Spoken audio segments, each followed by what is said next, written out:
Wanted to give you guys a quick review of my trolling motor. It's a Motorguide Xi5. It's a 105 thrust, 36 volt. I've had this trolling motor for about 3 years now, so I think it's a good time to give a review on the thing. First of all, let's review the good parts about this. It's very strong. The motor is extremely strong. It's gotten me home during engine failures, long distances, several times when I had the old motor. Now we have a new motor, so it's not an issue, but we're running a 1999 Fitch, and that thing would break down, monthly. I'm sure you guys feel my pain on that, but anyways, so that part is good. Also, the GPS works great. The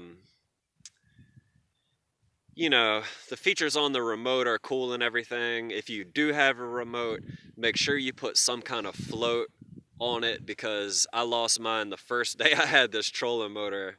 I dropped the remote right in the water. It sunk like a rock, and that was that. And I bass fish primarily, so I really don't see the need to have one, being a tournament guy and all that. So, the other good things about it are it's quiet. It's pretty easy to put up and put down. I don't have the automatic tow and stow. It's just manual. You just push this foot pedal down right here with your foot and deploy it just like so. This part spins on an axis. It could spin forever if it wanted to. The only thing that's stopping it is the cord going to my transducer there. So anyways, one thing I did do is I put EVA foam underneath of it. I actually had to remount it to do this, because when you're putting it up and putting it down, without that, it does make quite the vibration. And trying to sneak up on these fish, especially when you're shallow, you want to be as quiet as possible. So anyways, yeah, it's just a piece of EVA foam. I cut it and put it right under there, and it helped tremendously with the noise, vibration, everything. So I would definitely do that the first time you mount it, so you're not disappointed and having to pull it back off and put it under there afterwards.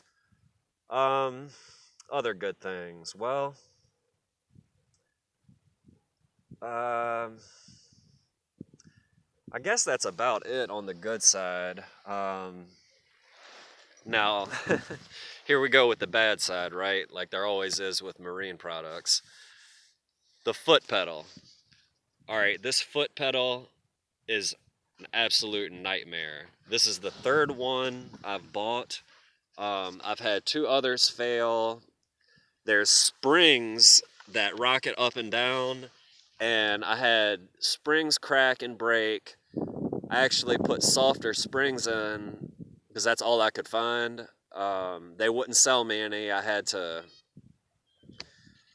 anyways, send it back and all that mess. And you guys know, being a tournament angler, you just don't have time for all that. So I just ordered some, put them on, and they worked out. So if you have to do that and go with a lighter spring, it is doable. It can work out.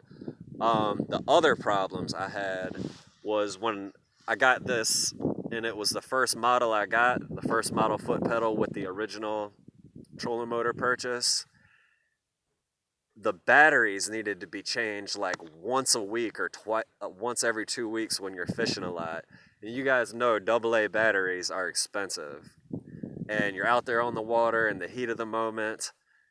You don't want to be changing batteries, So I made a complaint, made a review and made a complaint about that, and I'm sure other people complain too. But anyways, since I got the last foot pedal, which would be the third one that I bought, apparently they corrected that problem, because I haven't had to change the batteries in a month or something, which is much more acceptable than having to change them weekly or every 2 weeks.